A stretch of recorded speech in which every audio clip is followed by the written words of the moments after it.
சருமம் தொடர்பாக வரக்கூடிய சில பிரச்சனைகள் இருக்கு. அதுலயும் நம்ம சருமம் எப்போதுமே டல்லா இருக்கு. என் ஃபேஸ் முன்னாடி ஒரு சமீப காலமா ரொம்ப டர்ன் ஆன மாதிரி இருக்கு. நம்மளோட சருமத்தில அந்த மாரி சின்ன சின்ன கரும்புள்ளிகளோ, சில இடத்துல மட்டும் நமக்கு ஒரு டார்க் பேட்சஸ் மாதிரி வந்துரும். இல்ல ஒரு சிலருக்கு மெலஸ்மா அப்படின்னு சொல்லக்கூடிய அந்த மங்கு பிரச்சனை. சருமம் அதே மாதிரி நம்மளுடைய ஸ்கின் டோன் பார்த்தோம்னா, உடல் முழுவதும் ஒரே மாரி இருக்கா அப்படின்னு நம்ம சொல்ல முடியாது. ஸ்கின்ல நெறைய ஸ்போர்ஸ் இருக்கும். ஸோ நம்ம ஹேர் இருக்கும். சருமம் முழுவதுமே வந்து நமக்கு சின்ன சின்னதா ஹேர்ஸ் இருக்கும். இன்றைய காலகட்டத்தில அந்த டீனேஜ்ல இருக்கக்கூடிய நபர்கள் நெறைய பேருக்கு ஃபேஸ்ல வந்து அந்த பிம்பிள்ஸ் ஏற்படுறத நம்ம பார்க்குறோம்.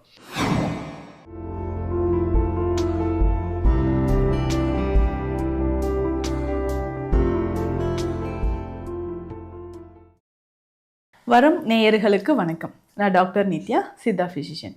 சருமம் தொடர்பாக வரக்கூடிய சில பிரச்சனைகள் இருக்கு. அதுலயும் நம்ம சருமம் எப்போதுமே டல்லா இருக்கு.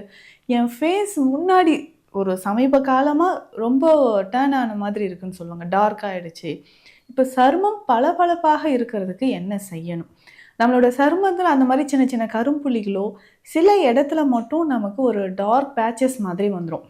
இல்ல ஒரு சிலருக்கு மெலஸ்மா அப்படின்னு சொல்லக்கூடிய அந்த மங்கு பிரச்சனை. இது பெரும்பாலும் பெண்களுக்கு ஒரு 40 இயர்ஸ் 40 வயதை கடந்து இருக்கக்கூடிய நெறைய பெண்களுக்கு முகத்துல இந்த மாரி ஏற்படுது. ஸோ சருமம் அதே மாதிரி நம்மளுடைய ஸ்கின் டோன் பார்த்தோம்னா, உடல் முழுவதும் ஒரே மாரி இருக்கா அப்படின்னு நம்ம சொல்ல முடியாது. முகத்துல ஒரு கலர்ல இருக்கும். கழுத்து மட்டும் ஒரு கலர்ல இருக்கிறது. ஹெட் அண்ட் நெக் ஒரு கலர்ல இருக்கும். அதுக்கப்புறம் கையே நம்ம எடுத்துக்கிட்டா கூட ஃப்ரண்ட்ல ஒரு கலர்லயும் ஸோ இப்படி நம்ம வந்து டர்ன் பண்ணும்போது கீழ ஃபோர் ஆர்ம்ல வந்து கீழ ஒரு கலர் மாதிரி இருக்கும். இல்லைங்க எனக்கு வந்து பேக்ல ஒரு கலர் இருக்கு. ஸோ கால் ஒரு மாதிரி. ஸோ ஒவ்வொரு கலர்ல ஏன் இப்படி இருக்கு? அதுவும் முக்கியமாக உடம்புல இருக்கிற கலர் கூட எனக்கு ஃபேஸ்ல இல்லைங்க. ஃபேஸ் ரொம்ப வந்து பிளாக் ஆன மாரி இருக்கு. ஒரு பிளாக் ஷேட போட்ட மாதிரி இருக்கு. ஸோ அந்த மாதிரி ஆகதற்கு என்னென்ன காரணங்கள்? அதை எப்படி ரொம்ப எளிமையாக எக்ஸ்பென்சிவா இல்லாம ரொம்ப எளிமையாக நம்ம எப்படி மூலிகைகள வச்சு நம்ம சரி பண்ணலாம்? முதல்ல நம்ம சருமத்த பொறுத்தவரைக்கும் ஸ்கின்ல நெறைய ஸ்போர்ஸ் இருக்கும். ஸோ நம்ம ஹேர் இருக்கும். சருமம் முழுவதுமே வந்து நமக்கு சின்ன சின்னதா ஹேர்ஸ் இருக்கும். ஸோ அந்த ரோமங்கள் எதற்கு இருக்குன்னா, நம்ம பாடி டெம்பரேச்சர மெயின்டெயின் பண்றதுக்கு. ஸோ அந்த ரோமங்கள்ல வந்து ஒவ்வொரு ஹேர் ஃபாலிகல்ஸ்லயும் நமக்கு செபேஷியஸ் கிளாண்ட்ஸ் இருக்கும். ஸோ எக்ஸ்டர்னா உள்ள வந்து ஸ்வெட் கிளாண்ட்ஸ் இருக்கும். உள்ள நமக்கு செக்ரீட் ஆகக்கூடிய ஸ்வெட் வந்து வெளியில வர்றதுக்கு. ஸோ இது எல்லாமே நம்ம உடல்ல இருக்கக்கூடிய கழிவுகள வெளியேத்துறதுக்கு.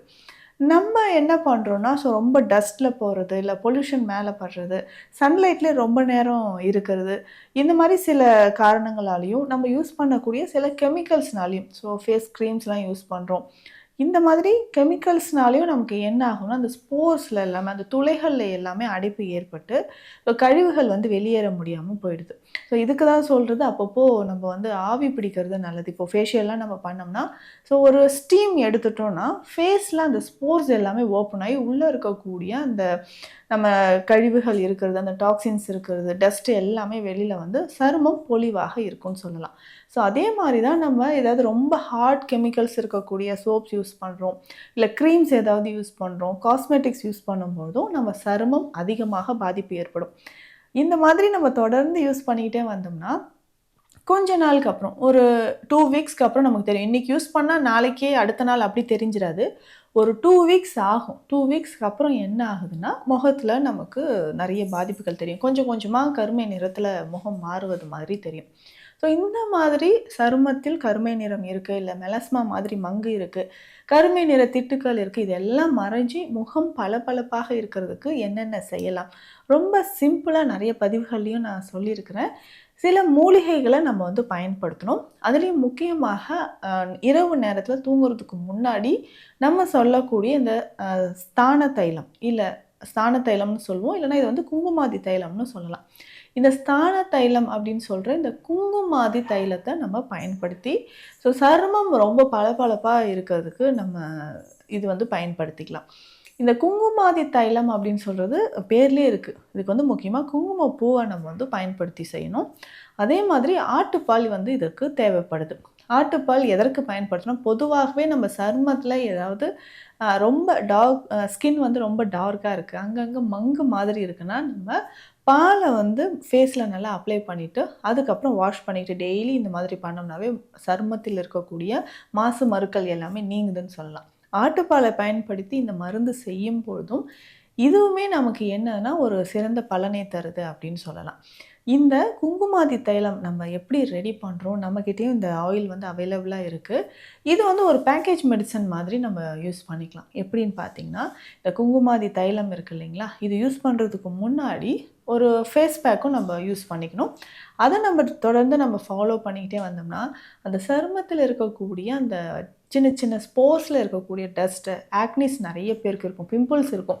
இன்றைய காலகட்டத்தில் அந்த டீனேஜில் இருக்கக்கூடிய நபர்கள் நிறைய பேருக்கு ஃபேஸில் வந்து அந்த பிம்பிள்ஸ் ஏற்படுறத நம்ம பார்க்குறோம். சரி, இந்த குங்குமாதி தைலத்தை நம்ம எப்படி ரெடி பண்ண போகிறோம் அப்படின்னா, இதற்கு தேவையான இதில் போடுற மூலிகைகள் எல்லாமே ஒரு காலத்தில் முன்னாடியெல்லாம் நம்ம வந்து அரச குடும்பத்தில் இருக்கிறவங்க இந்த மாதிரி ஃபேஸ் பேக்லாம் யூஸ் பண்ணாங்க. அதில் சில உயர்ந்த மூலிகைகள் எல்லாமே யூஸ் பண்ணி செஞ்சு அது போடும்போது தான் சருமத்தில் வந்து எந்த பிரச்சனையும் இல்லாமல் பார்ப்பதற்கே ரொம்ப ஷைனிங்காக பளபளப்பாக ஒரு தேஜஸ் தெரியுதுங்க அப்படின்னு சொல்லுவாங்க. அந்த மாதிரியான மூலிகைகள்லாம் இதில் நம்ம சேர்த்துருக்குறோம். இதில் பார்த்திங்கன்னா அகில் சேருது, தேவதாரு, சந்தனம். இந்த 3 கட்டைகளுமே பார்த்தோம்னா ஒரு நறுமணம் இருக்கக்கூடியது. சருமத்திற்கு வந்து ஒரு பொலிவு தரக்கூடிய பேசிக்காக நம்ம வந்து நிறைய மூலிகைகள் வந்து ஸ்கின் டிசீஸ்க்கு பயன்படுத்துகிறோம், சருமத்திற்காக பயன்படுத்துகிறோம். இந்த கட்டைகள் இந்த மரத்திலிருந்து எடுக்கக்கூடிய இந்த கட்டைகளோட பவுடர்ஸ் இது பொதுவாகவே சருமத்திற்கு அதிகமான ஒரு ஊட்டச்சத்து தருதுன்னு சொல்லலாம். டீப்பாக வந்து கிளென்ஸ் பண்ணுறதுக்கு இது நமக்கு ரொம்பவே யூஸ்ஃபுல்லாக இருக்கும். சந்தனம், அகில், தேவதாரு 3 கட்டைகளோட பவுடர் நமக்கு வந்து தேவைப்படும். அதுவும் நம்ம இதில் சேர்க்குறோம். அதுக்கப்புறம் நன்னாரி, மஞ்சிஷ்டி, மரமஞ்சள், கஸ்தூரி மஞ்சள், பூலாங்கிழங்கு இந்த மூலிகைகளும் நமக்கு தேவைப்படும். இது எல்லாமே ஈக்குவல் அமௌண்ட் எடுத்து நம்ம என்ன பண்ண போகிறோம்னா, இது தண்ணீரில் ஒரு நாள் இரவு முழுவதும் ஊற வைக்கணும். தண்ணீரில் ஒரு நாள் நைட் ஒரு 8லேருந்து ஒரு 10 மணி நேரம் தண்ணீரில் நல்லா ஊறினது பிறகு அதை எடுத்து நம்ம ஆயிலாக ரெடி பண்ண போகிறோம். இதில் என்ன ஆயில் சேர்க்க போகிறோம்னா, நல்ல சுத்தமாக இருக்கக்கூடிய தேங்காய் எண்ணெய், கோக்னட் ஆயில். கோக்னட் ஆயில் இதில் சேர்த்து, இதில் கோக்னட் ஆயில் எவ்வளோ நம்ம சேர்க்குறோமோ அதில் பாதி அளவு ஆட்டுப்பால் சேர்க்கணும். இது தைலத்தை நல்லா ப்ரிப்பேர் பண்ணிட்டு வரணும். இந்த ப்ரிப்பேர் பண்ணுறதுக்கே கொஞ்சம் டைம் எடுக்கும். நாங்கள் ஒரு வாட்டி செய்யும் போதும் பார்த்தோம்னா ஒரு ஹாஃப் டே இதுக்கு வந்து போயிடும்னு சொல்லலாம். நைட் ஃபுல்லாக ஊற வச்சு அதுக்கப்புறம் காலையில் நம்ம ஸ்டார்ட் பண்ணால் அது முடிக்கிறதுக்கு மதியம் வேலை வரைக்கும் ஆகிடும். அந்த மாதிரி நம்ம ரெடி பண்ணிக்கிட்டே வரணும்.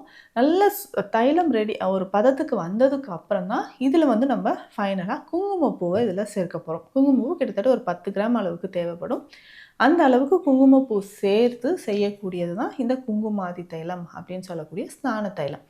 எதற்கெல்லாம் இந்த ஸ்நான தைலம் நம்ம பயன்படுத்தலாம்? நம்ம சொன்ன மாதிரி சருமம் பளபளப்பாக இருக்கணும், சருமத்தில் இருக்கக்கூடிய இந்த மாசு மருக்கள் எல்லாமே நீங்கி ஒரு பொலிவான ஒரு சருமம் நமக்கு கிடைக்கணும்னா இந்த தைலத்தை பயன்படுத்தலாம். டெய்லி காலையில் இதை நல்லா அப்ளை பண்ணிவிட்டு கழுத்து வரைக்குமே இதை அப்ளை பண்ணிக்கலாம்.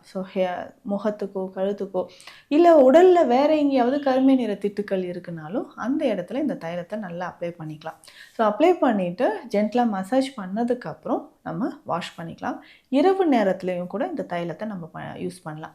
இரவு தூங்குவதற்கு முன்னாடி இந்த தைலத்தை நல்லா அப்ளை பண்ணிவிட்டு நான் தூங்கிடலாம். காலையில் எழுந்துச்சு கொஞ்சம் ஹாட் வாட்டரில் நம்ம ஃபேஸ் வாஷ் பண்ணிட்டு வரணும். இந்த தைலம் அப்ளை பண்ணிவிட்டு வாரம் 3 நாள் ஆவி எடுத்தாலும் ஸ்டீம் வந்து நம்ம முகத்தில் படுற மாதிரி செய்யும்போது முகத்தில் இருக்கக்கூடிய அந்த சருமத்தில் இருக்கக்கூடிய ஸ்போர்ஸ் எல்லாமே வெளியில் வருது.